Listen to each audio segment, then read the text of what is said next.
Bread butter चलो वापस आते हैं तो packaging of DNA prokaryotes before packaging जो कुछ भी था आपने रीड किया there are no doubts now coming to what do we remember when it comes to packaging सबसे पहले हमारे पास प्रोकैरियोट का कॉमन एग्जांपल कौन जाएगा ई कोलाई अगर ये ई कोलाई का सेल है तो what is the size of cell हमने बोला अप्रोक्सीमेटली 2 to 3 माइक्रोमीटर क्योंकि वो प्रोकैरियोट है ना अभी अगर हमने ई कोलाई का डीएनए देखा तो it has 4.6 into 10⁶ base pairs correct इसका लेंथ कितना जाएगा approximately 1100 micrometer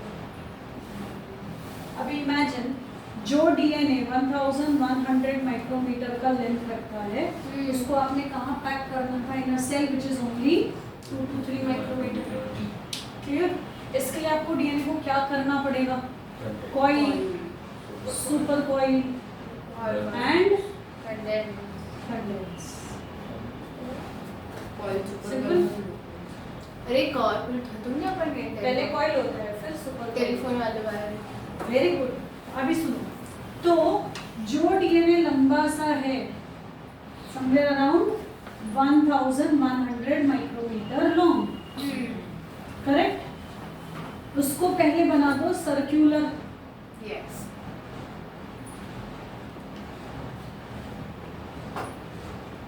so the diameter will go to 350 micrometer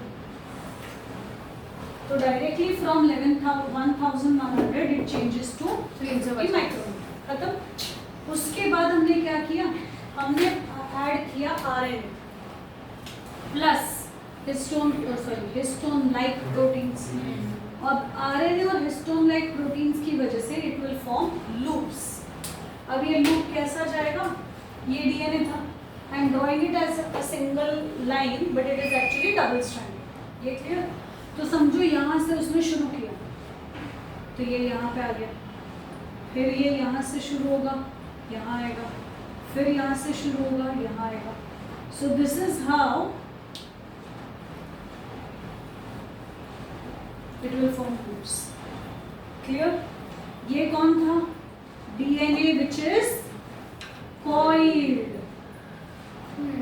और बीच में कौन था आपके पास RNA जो उसको पकड़ के रखता है इसको आप RNA लाइगेटर बोलोगे तो भी चलेगा क्योंकि वो ज्वाइन करने का काम करता है लाइगेटर के बदले आप कनेक्टर बोलोगे तो भी चलेगा बोल्टी आके लिखना पड़ेगा बोल्टी आके लिखना पड़ेगा अगर वो गोल था ना एक्चुअली स्पीकिंग देखो वो गोल था तो ऐसा ड्रॉ किया मैंने इंस्टेड ऑफ डबल स्टैंडर्ड मैंने सीधा बनाया अभी अगर यहाँ आरएनए होगा ऐसा तो ये फोल्ड होगा अंदर की तरफ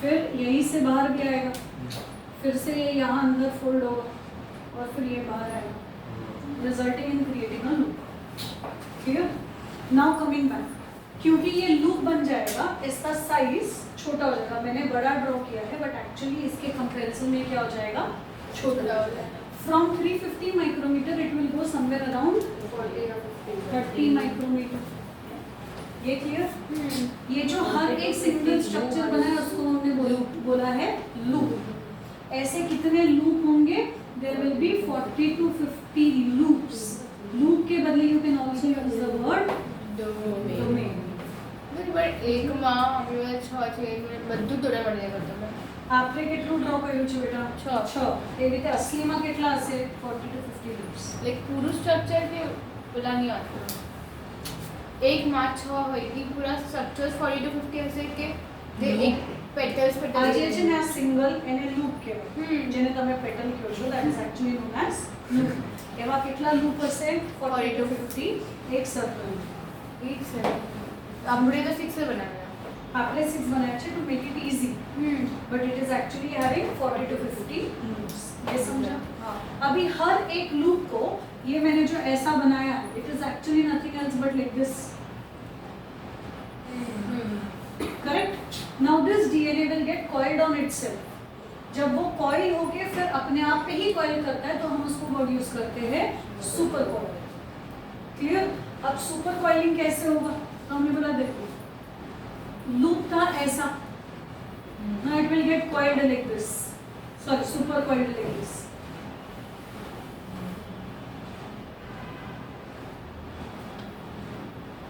क्लियर? वो जो सीधा था आपने उसको छोटा छोटा छोटा छोटा छोटा और कॉइलिंग कर दिया. This is super coiling. Because of this super coiling the structure will look like this.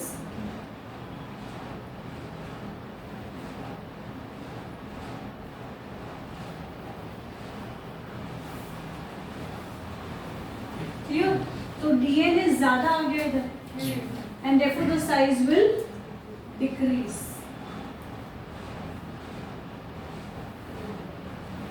And this will be nearly 2 micrometer.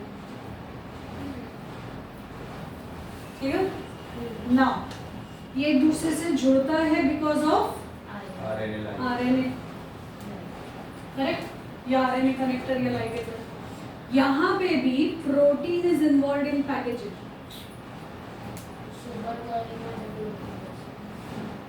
Simple. जो प्रोटीन इन्वॉल्व है वो कौन सा होगा? Histone like proteins. बस दैट सिंपल. क्लियर? तब जाके ये हो जाएगा आपका 2 माइक्रोमीटर. अगर मैंने डीएनएज एंजाइम ऐड कर दिया तो ये कॉइलिंग खुल जाएगा. ठीक है? बट अगर मैंने आरएनएज एंजाइम ऐड कर दिया तो लूप खुलेगा. क्लियर? सिंपल. आपको देखो डायग्राम दिया है दो. See how does the diagram go? पहला लीनियर था 1100 माइक्रोमीटर. फिर ये सर्कल बन गया. सर्कल को हमने लिखा 350 माइक्रोमीटर. फिर सर्कल से ये लूप बन गया. कितने लूप हो सकते हैं? 40 to 60. वो कितना था? 30 micrometre. The one that we have drawn here. फिर ये सुपर कॉइलिंग हो गया व्हिच बिकम्स 2 माइक्रोमीटर जो हमने इधर बनाया. अभी सुपर कॉइलिंग होने के बाद आपको ऑप्शन दिया हुआ है. अगर आप इस सुपर कॉइलिंग को आगे आरएनए से डाइजेस्ट करते हो. Clear? If you digest with RNS and if you digest with DNS तो क्या दिखेगा? When you digest with DNS तो आपको लूप जो है ना वो खुलते हुए दिखेगा. मतलब this super coiling will become like this. Clear? But अगर आरएनएस से डाइजेस्ट करते हो तो जहां अटैच्ड होता है ना वो निकल जाएगा. ना लेखो बराबर છે. ये जो लेखो છે निक्ड डीएनए कट डीएनए અને આ आरएनए क्लीव मतलब when RNA is digested. Partial RNA ये मैंने खबर पड़ी this arrows are wrong but यहाँ जब नहीं हाँ ऊपर हाँ उल्टा किया बट यहाँ पे बराबर लिखा है व्हेन आरएनए इज क्लीव तो आपको दिखेगा पूरा खुल जाएगा क्योंकि आरएनए कनेक्टर नहीं है बीच में. और जब आपका डीएनए निक होता है तो सुपर कॉइलिंग हट जाता है. समझो? तो आरएनए मतलब पार्शियल आरएनए इज डाइजेस्टेड. हाँ सुपर मिस्टेक. वो आपको एनी विजुअल्स नहीं याद किया चलेगा. What is important for you is till this point till it reaches 2 micrometre. उतना ही है आपको पैकेजिंग. क्लियर? उसके लिए आपको एक पैराग्राफ दिया है on page number 72 packaging in prokaryote. मिला? अच्छा अभी when you read the paragraph आपको उधर एंजाइम दिया रहेगा DNA gyrase and topoisomerase. Now what is the function of DNA gyrase and topoisomerase? समझने के लिए कॉमन से एग्जांपल. अगर आपके पास 2 थ्रेड है और थ्रेड को एक के ऊपर एक ऐसा कॉइल करते जाओ. ठीक है? जैसे नॉर्मली बाल में चोटी बनाने के टाइम पर करते हो वैसे. And then try to pull them apart. समझो? तो when you try to pull them apart पीछे के जगह पे ना कॉइलिंग बहुत स्ट्रांग हो जाएगा और बहुत क्लोज हो जाएगा. इनफैक्ट बहुत टाइट हो जाएगा. ये क्लियर? इस टाइट कॉइलिंग की वजह से उधर जो क्रिएट होता है उसको हम बोलते हैं टेंशन या फिर फिजिक्स की भाषा में टॉर्क. ये clear? Simple. So what will happen? अगर आपने नॉर्मली ऐसा डीएनए कॉइल किया था. अब आपने जब रेप्लिकेशन फोक बनाने का कोशिश किया या यहाँ जब सुपर कॉइलिंग करने का कोशिश किया तो पीछे का कॉइलिंग बहुत ज़्यादा टाइट हो जाता है. ये क्लियर? This results in creating torque और टेंशन. इतना टॉर्क या टेंशन इनफ होता है डीएनए को टुकड़ों में बांटने के लिए. So DNA will break into fragments. लेकिन ये होता है क्या असली में आपके सेल में? नहीं. क्यों नहीं होता? Because there is always an enzyme present here known as DNA gyrase या फिर डीएनए टोपोआइसोमरेज. काम क्या करेगा ये? Out of the 2 strand it will cut 1 strand. एक स्ट्रैंड को कट किया तो क्या हो जाएगा? इतना प्रेशर था कि वो स्ट्रैंड एंटी क्लॉकवाइज घूमेगा और कॉइलिंग कम हो जाएगा और फिर जोड़ दो वापस। सो उसका काम क्या था? टू रिड्यूस द टॉर्क और to reduce the tension by cleaving one strand and then joining the same strand. Simple. जैसे आपके पास अगर कभी कोई वो थैली या किसी में बहुत टाइट गार्ड हो गया, not was too tight, what do you cut from one end, फिर उसके बाद वो नॉट आसानी से खुल जाता है। What is the reason? क्योंकि जो कॉइलिंग था, जो प्रेशर था, वो आपने निकाल दिया। So same concept, cut from one and, तो धागा जो होगा या जो स्ट्रैंड होगा डीएनए का, वो क्या हो जाएगा? अनकॉइल। अनकॉइल हो गया तो फिर से उसको जोड़ दो। Clear? That is the function of topoisomerase या gyrase and hence DNA will remain intact, तो डाइजेस्ट नहीं होगा। क्लियर? फ्रैगमेंट में नहीं क्या नहीं घूमना मैं वापस तो तो हाँ, एंटी क्लॉकवाइज घूमेगा। अगर छूटी हुई तो ये तो छोटी है, पाछड़ की तो जॉइंट है ना बेटा। ये वो छूटी तो नहीं है।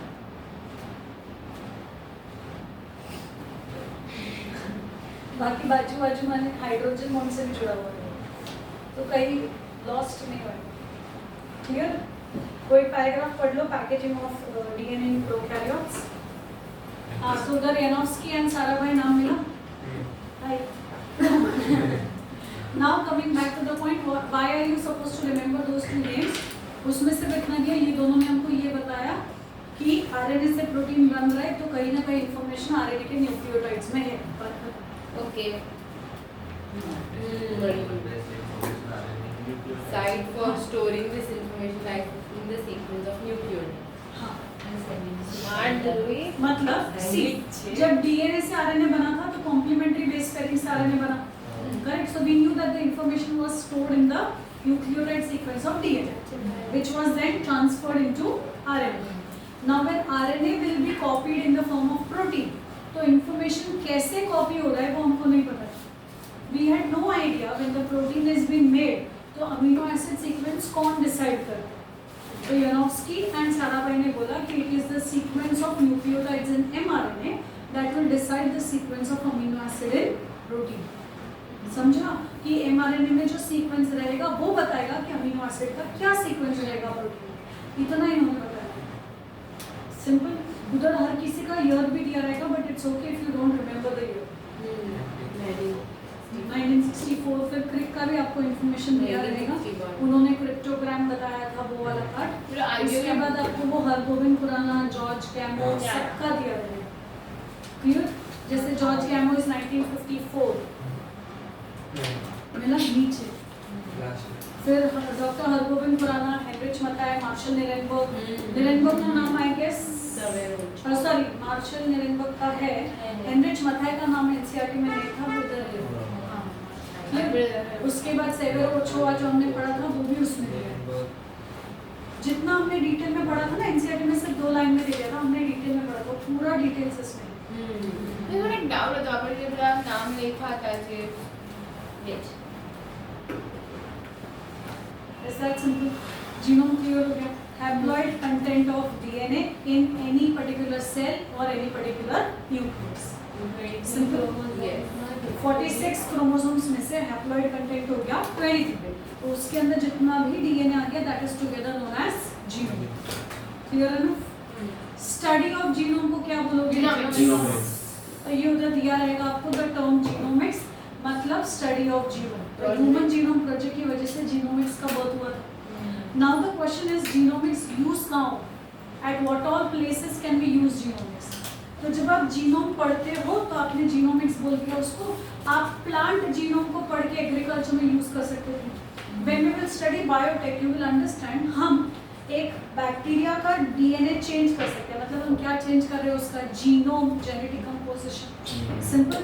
And then you can use that bacteria to produce whatever you want. Example, diabetes वाले लोगों के ट्रीटमेंट के लिए हम बैक्टीरिया से इंसुलिन बना रहे हैं।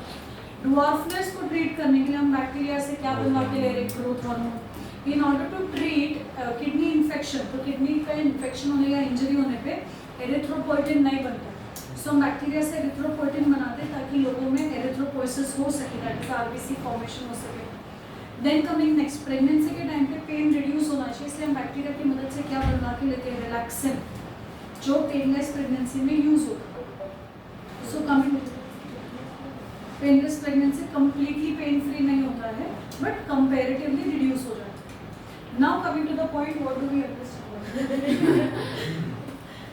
What do we understand is कि इन एनी पॉसिबल सिनेरियो आपको अगर कोई केमिकल, कोई प्रोडक्ट, कोई एंजाइम, कोई हार्मोन अगर चाहिए तो आप बैक्टीरिया का जेनेटिक मटेरियल चेंज करके उनसे बनवा के ले सकते हो।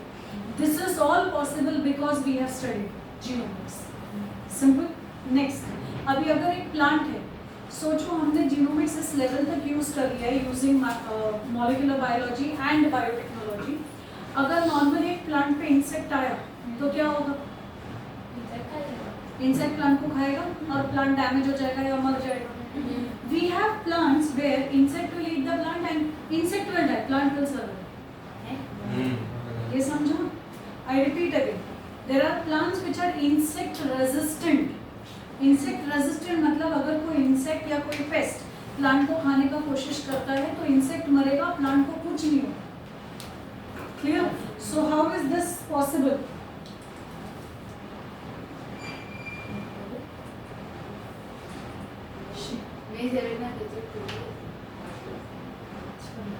Now coming back, so how do we do it? तो हमने बोला हम जीनोमिक्स यूज करेंगे, प्लांट का जेनेटिक मटेरियल चेंज करते हैं ताकि हम उसमें कोई ऐसा जीन डालें जो इंसेक्ट को मारने का काम करे। समझा? मतलब कोई टॉक्सिन या कोई ऐसा जीन जो कुछ ऐसा जहर बनाएगा कि इंसेक्ट मर जाएगा लेकिन प्लांट को कुछ नहीं होगा। अगर वही प्लांट हमने कंज्यूम किया तो हमको भी कुछ नहीं होगा, because that toxin is specifically only for insect. तो हम तो इंसेक्ट नहीं है। बैक्टीरिया के कलर से नाम है ट्रांसडक्शन ना, transformation. Transduction is when it is virus. ये क्लियर? सो जब आपने प्लांट का जेनेटिक मटेरियल चेंज किया, आप प्लांट को क्या बोलोगे, ट्रांसजेनिक प्लांट। क्लियर? इसी जीनोमिक्स की मदद से हमने क्या बनाया, ट्रांसजेनिक एनिमल्स। एक हमने ट्रांसजेनिक बैक्टीरिया बनाया, हमने ट्रांसजेनिक प्लांट बनाया, अब हम क्या बना रहे हैं, transgenic animals. What is transgenic animal? जहां आप एनिमल का जेनेटिक मटेरियल चेंज कर दो। सिंपल। लाइक एक नॉर्मल सा एनिमल था, एक नॉर्मल सा माउस था, आपने उसको अल्जाइमर दे दिया। क्यों?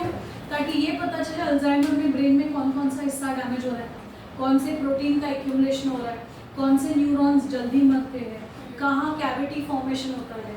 और अगर आपके पास कोई प्रोबेबल मेडिसिन है कि हाँ ये प्रोबेबल मेडिसिन हो सकता है, तो मेडिसिन का क्या असर होता है, वो मेडिसिन कितने डोसेज पे काम करता है, ये सब पढ़ने के लिए आप स्पेसिफिकली उस एनिमल का जेनेटिक मटेरियल मॉडिफाई करते हो ताकि उसको बीमारी हो। ये clear? Similarly a normal mouse would be converted into a nude mouse. मतलब आपने उसको क्या दे दिया, कैंसर। न्यूड मतलब उसके बाल जड़ जाएंगे। क्लियर? तो कब होगा ये, when the mouse is suffering from cancer. अब कैंसरस माउस बनाने का क्या जरूरत था, to study that in that type of cancer which body parts are affected and what damage will occur to the body.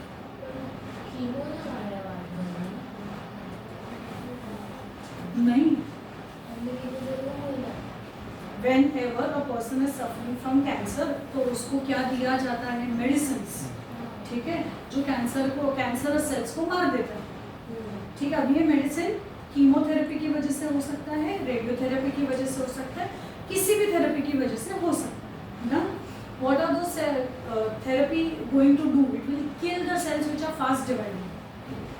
जो fast dividing cells हैं उनको मार देता है। Your nail, hair and nail, both the cells are fast dividing cells, so they will die. समझो? Cancer आगे क्या रहेगा, खाली ये Treatment the. So same thing will happen with mice also, इसलिए उसको न्यूड माइस बोलते हैं। Coming back, फिर हम और क्या करते हैं, हम माइस को दे देते हैं बीमारी like sickle cell anaemia by just changing that single nucleotide। इसकी मदद से क्या होगा, ये पता चलेगा कि कौन सा हीमोग्लोबिन अफेक्ट हो रहा है, कितना % अफेक्ट हो रहा है, फिर क्या क्या सिम्टम्स दिखते हैं, क्या प्रोबेबल ट्रीटमेंट हो सकता है, can we use gene therapy to cure it और नॉट। ये सब कुछ पॉसिबल होगा by giving that particular disease to that mice. इसीलिए हमने इन एनिमल्स को क्या बोला, transgenic mice. We have made transgenic fishes also जिसका साइज नॉर्मल से बड़ा होता है एंड इट इज हेवी. क्यों? इकोनॉमिक यूज, ज़्यादा पैसा मिलेगा. We have also made transgenic fishes which will emit bioluminescence, मतलब लाइट एमिट करता है. ठीक है. If it emits red light in the water, मतलब water polluted. If it emits green light in the water, मतलब water is not polluted. So that acts as a pollution indicator. So these are all different types of animals which does not exist in nature but we have made them. उसको हम बोलते हैं transgenic animals. ये क्यों possible है? Because we have studied genomics. ये clear? Simple. तो genomics का paragraph जहाँ रहेगा, रुको next page number 88 application of genomics मिला. उसमें आपको ये सब पॉइंट्स मिल जाएगा that we can introduce new genes in bacteria, plants, animals etcetera. क्यों? तो थेरेपी में यूज होने के लिए कोई केमिकल बनाना था, प्रोडक्ट बनाना था, वहाँ नीचे नीचे नीचे एप्लीकेशंस. उसके ऊपर आपको दिया there are 2 types of genomics, structural genomics and functional genomics. मिला. What is structural genomics? जहाँ पे आप डीएनए का सीक्वेंसिंग, मैपिंग ये सब करते हो तो स्ट्रक्चर. अगर आप देखते हो कि उस जीन का क्या फंक्शन है, वो क्या रोल प्ले करता है, दैट बिकम्स फंक्शनल. बोलो. एक तो આપણે સ્ટડી કરીએ છીએ એટલે હાઇડ્રેસ कर सकते हैं. एप्लीकेशन क्या है? કોઈ રીતે આપણે હેલ્પ કરી શકીએ. क्या समझो. once if it has an application you can use it, no problem.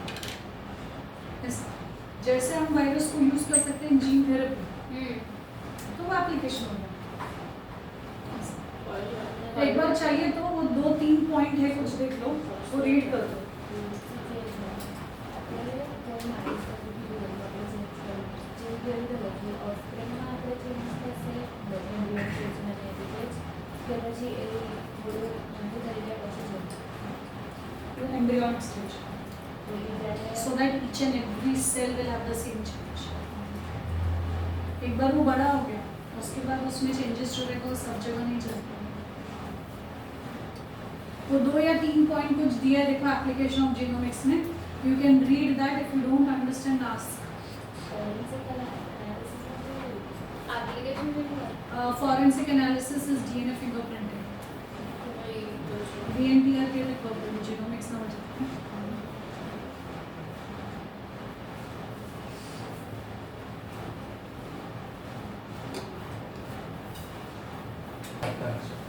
Daksh will write all text back questions 3 times and come in the next class.